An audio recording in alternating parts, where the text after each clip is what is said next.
are running out of time. Let's talk about the ticking clock nobody wants to acknowledge. The reality that Europeans, culturally, biologically, ideologically, are running out of time.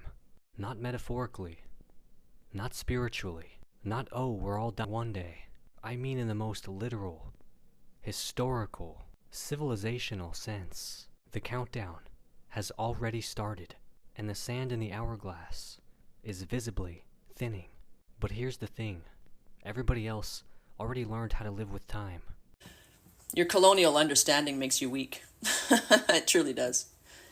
You hurt yourself more than you help yourself with your very little understanding. Africa is returning to its former glory. Kings and queens are reborn over there, taking back their energy and their space from the colonial clutches that have been there for several hundred years. In the next 10 years, people in this continent are going to be begging to get there. Because over the next 10 to 15 years, this continent is where they're going to set up shop to mine because they're losing their clutches. What's better than their own backyard now? Don't come to me and tell me government must not get involved in the arena of production. No, I don't care from what school of economics you get it from, Chicago school, whatever. No, it's absolute nonsense. It doesn't work. And it will not work here. So let's try something we may even not know. Because the knowledge economy is an experimental economy. What you are about to hear is not just a policy change. It's a declaration of war on economic exploitation. It's a rallying cry for every African nation still trapped in the chains of resource extraction. Duma Boko, the new president of Botswana, is not here to play by the old rules. He has again made a bold, historical move, one that places him firmly in the ranks of Africa's revolutionary leaders. And let it be known, Boko is not alone. He is walking the same path as his close friend and fellow visionary, Ibrahim Traoré. Hey my people, Gracie here once again, welcoming you back to the channel. I hope that from wherever you my lovelies are watching this from, you're doing alright and God has protected you and preserved you very well. I do appreciate all of you as always that keep supporting me on here, and a big shout out to my members as well that continuously give support to me through the membership program. Yes, those of you that are generous, that give me super thanks and super chats, you are highly appreciated. And we have another interesting episode to look at today. I found this clip of this man. I think he's really a very quiet, like a very outspoken TikToker. I don't know if he has a YouTube or something, but yeah, he was talking about how Europeans are running out of time. This video is for education and information purposes only. Yeah, but he elaborated quite a lot of things. And you know, with whatever that we are witnessing right now, it clicked in my head that indeed this might be the kicks of a dying horse, and a civilization is about to collapse. And they are trying to delay it, but unfortunately, you cannot stop whatever like that is about to happen. What a time to be alive and watch this beauty unfolding in our eyes. And also we have quite a number of reactions of our people that are actually illustrating how Africa is taking back its power. And because of this, this is like the weakness of Europe. This is what is going to cause Europe to even collapse some more. But let's watch this, come back and talk about it. Do me a favor, like the video, share it. Don't forget to subscribe to the channel. I don't know if it's YouTube that is unsubscribing people, but yeah, check check and see if you are still subscribed to me. I don't want you to miss anything. You are such a lovely community. Let's watch this, come back and talk about it. Europeans are running out of time. Let's talk about the ticking clock nobody wants to acknowledge. The reality that Europeans, culturally, biologically, ideologically, are running out of time. Not metaphorically, not spiritually, not oh, we're all dying one day. I mean in the most literal, historical, civilizational sense. The countdown has already started, and the sand in the hourglass is visibly thinning. But here's the thing, everybody else already learned how to live with time. In Africa, dynasties measured their legacy in millennia, not fleeting centuries. The Yoruba calendar tracks thousands of years before Gregorian time even blinked awake.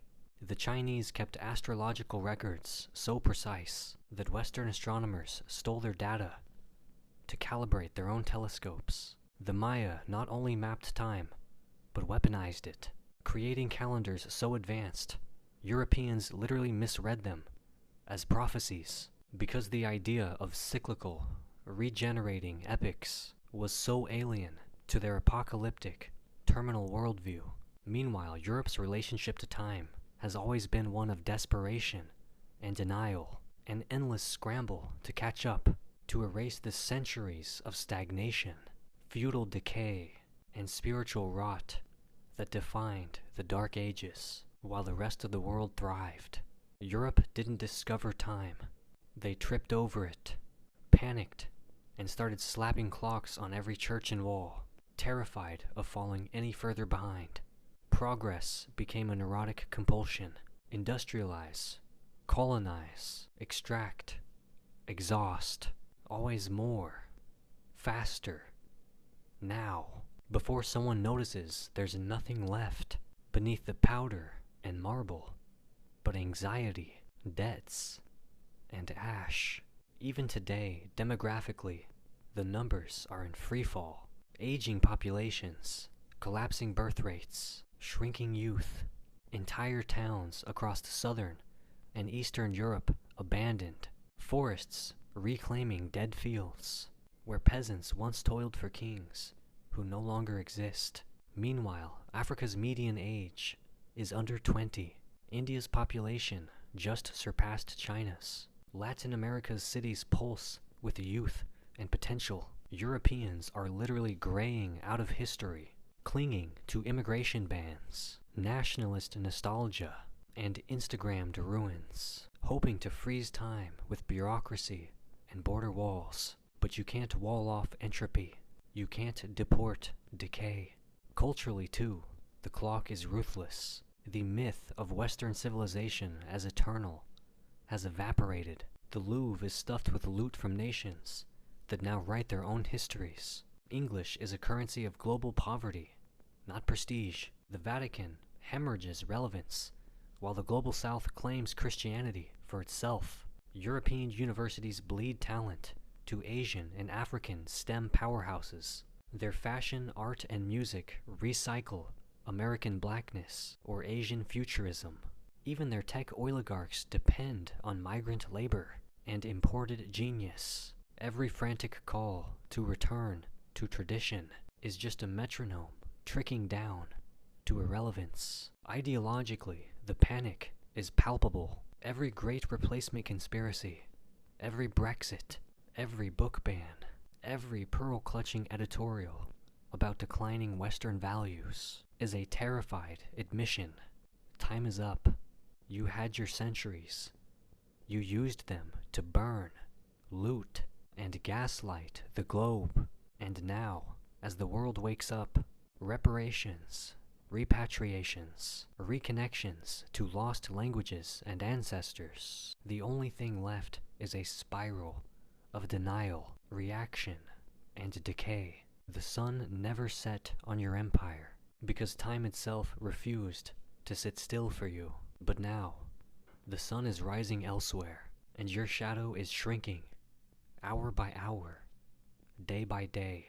So yes, Europeans are running out of time, and the only thing left to do is decide how you want your expiration to be remembered, as a footnote of denial, or as a cautionary tale for all those who thought time could be conquered instead of honored. The world remembers. The clock doesn't lie. Tick, tick, tick. Cope. There is a serious problem for the West, for sure. I think the West did not see it coming. However, it was very naive of the Western nations to think that the exploitation of Africa was going to continue unabated forever. The West is definitely, if I may use four-letter word, not so kind, they may be pissing in their pants, because what's happening in Africa is indeed a revolution, and a revolution that's way past due. A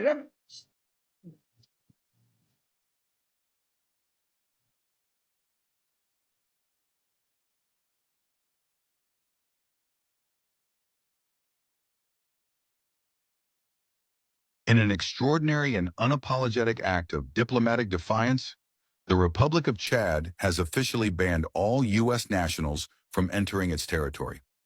This wasn't just a headline. That's exactly what Chad just did, and the world needs to stop and pay attention. A bold and unapologetic reply to the United States' controversial travel ban that blacklisted multiple African countries, including Chad. What you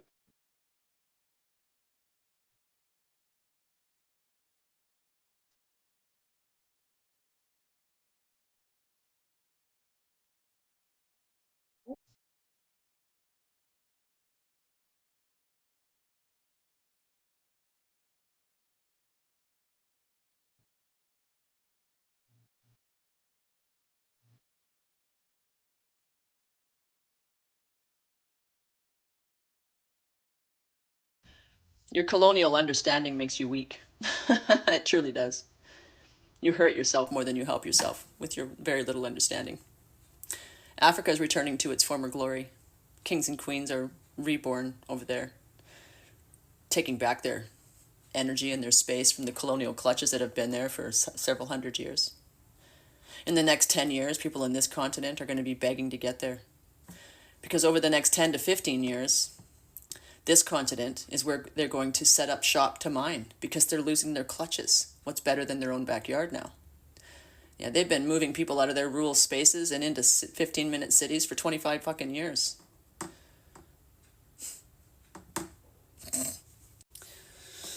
People are going back to Africa. Yeah, because there is a absolute fucking champion over there taking the power back for his people, removing the colonial clutches, putting his foot down and saying no fucking more. And I think that scares you a bit. I think that scares most of you a bit, truth be. But as they take their power back, these colonial clutches have been prepared for it, and they've been maneuvering and manufacturing laws and consent all the way since then to make you all cooperate with their colonial strategies. You all absolutely are silent on genocide that your government funds outside of its borders and the political interference they run amok with for hundreds of years. It's catching up to you now, colonizer. And I love watching it happen. This country shouldn't be where it is. This country shouldn't be in debt. There's no way. It is unjustifiable. I cannot, by the life in me, understand why we are where we are. I cannot. I refuse to embrace this unpleasant reality. I refuse. I am a persistent objector to this conventional and mundane existence. And yet we are sitting on trillions of dollars of mineral wealth. But it doesn't work. The Washington consensus is absolute nonsense. Don't come to me and tell me government must not get involved in the arena of production. No, I don't care from what school of economics you get it from, Chicago school, whatever. No, it's absolute nonsense. It doesn't work. And it will not work here. So let's try something we may even not know. Because the knowledge economy is an experimental economy. What you are about to hear is not just a policy change. It's a declaration of war on economic exploitation. It's a rallying cry for every African nation still trapped in the chains of resource extraction. Duma Boko, the new president of Botswana, is not here to play by the old rules. He has again made a bold, historical move, one that places him firmly in the ranks of Africa's revolutionary leaders. And let it be known, Boko is not alone. He is walking the same path as his close friend and fellow visionary, Ibrahim Traoré of Burkina Faso. A path that doesn't ask for permission, a path that doesn't beg, a path that reclaims what rightfully belongs to the people. In a thunderous and unapologetic address delivered in the town of Ramotswa, Duma Boko dropped a bombshell that could rewrite Botswana's entire economic future. No diamond will leave this country raw. Every single diamond will be cut and polished here. No copper concentrate will be exported. All of it will be processed in Botswana. Let that sink in.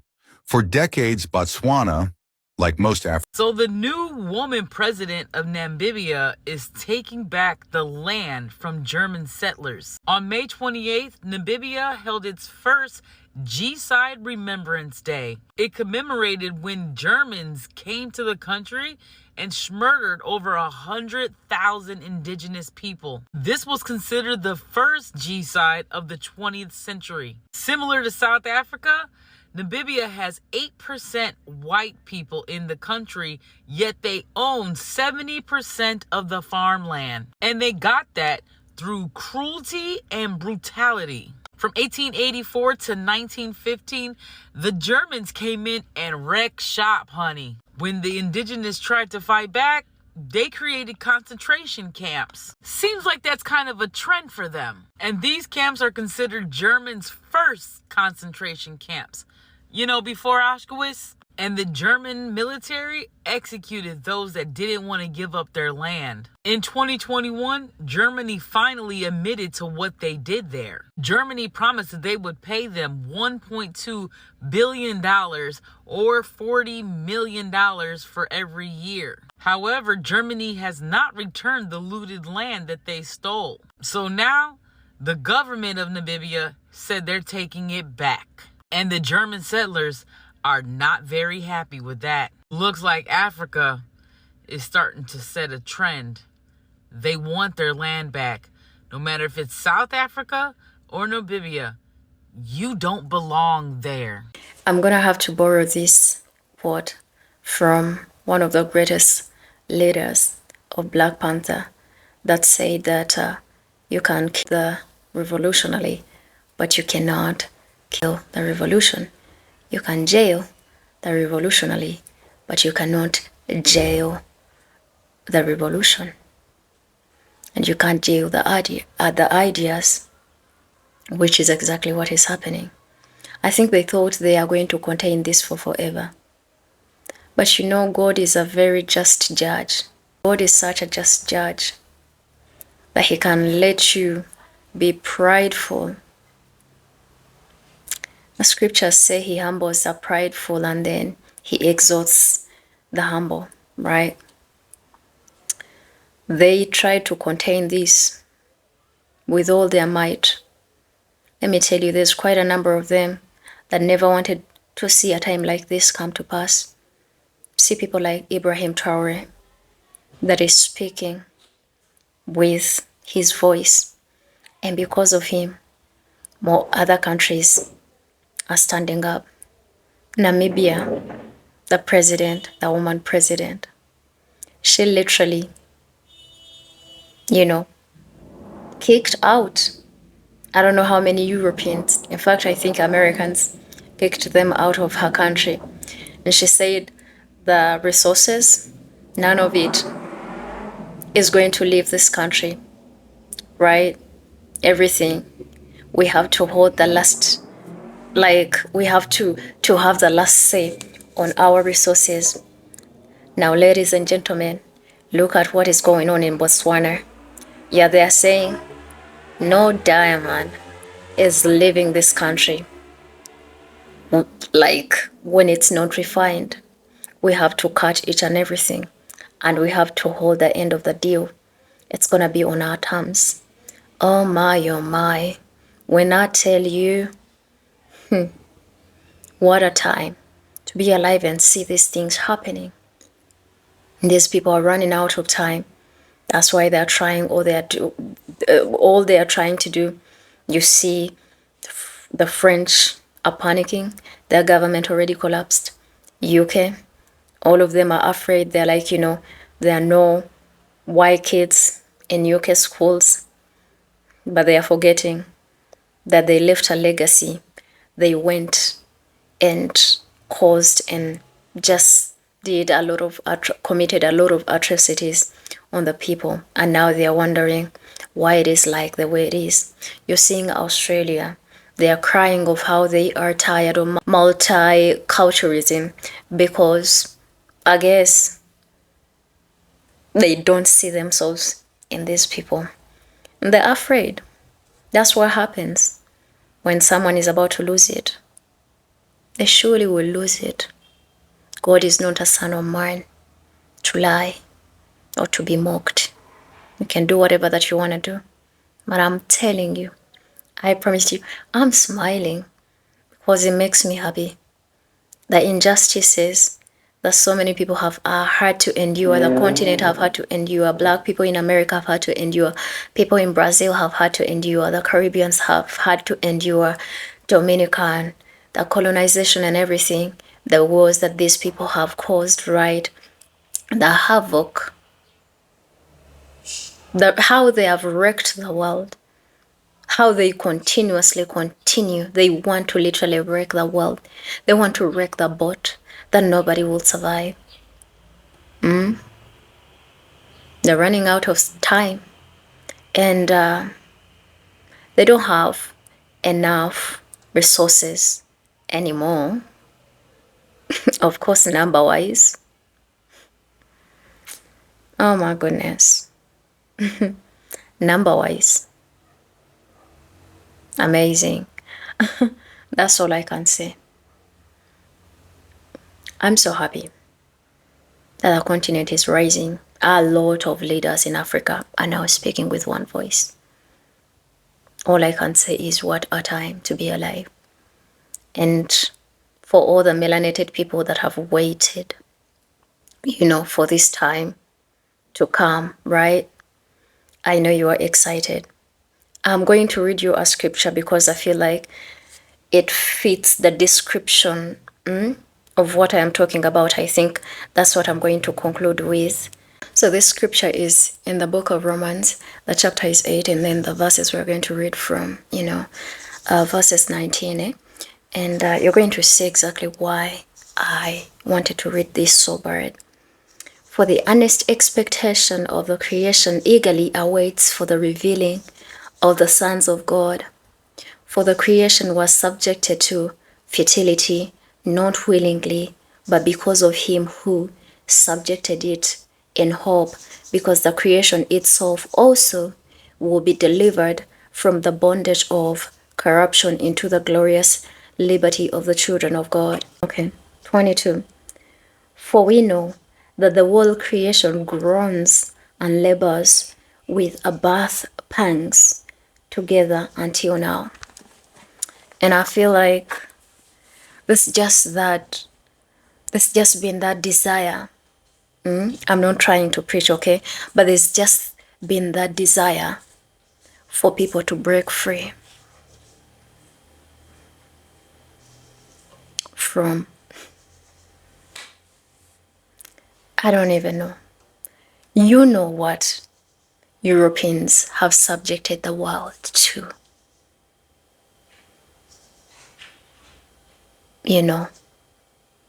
So that's why I read this scripture. I know there's been a lot of revolutionaries that have been waiting and groaning. And when I say creation and everything, it's not just creation. Creation has everything: plants, waters, people, animals. These people have subjugated the world. These people have, I don't even know. But the time is not so far away. One thing I can't wait to see is the rise of the sons of this land, the sons, the daughters of the Most High. And I can't wait to see them taking back authority from these corruptors, from these destroyers. I hear always saying, because scriptures say that the devil came to steal, kill, and destroy. And it looks like if we look at their manuscript, they have done that. You might say they have been corrupted by the enemy. We are not going to call them the enemy. But scripture says that God came that they might have life, and they have it in plenty or in abundance. And I can't wait to see that happening on the continent. And I can't wait to see this happening to all the children of the Most High that are scattered all over the world, in the four corners of the world. But hey guys, I want you to let me know what you think about this episode. But I remember the scripture that I felt like it relates so bad to what creation and the world has been going through and the groans that they have been having, right? Now, seeing this coming to pass and seeing them panicking, seeing them having meltdowns. Yeah, let me know what you think in the comment section. I think from me for today, that's it. I love you from wherever you are watching me from. Keep your spirits high, keep hopeful, and if you are to pray, if you pray for Godspeed in this process, because we need it to come very fast.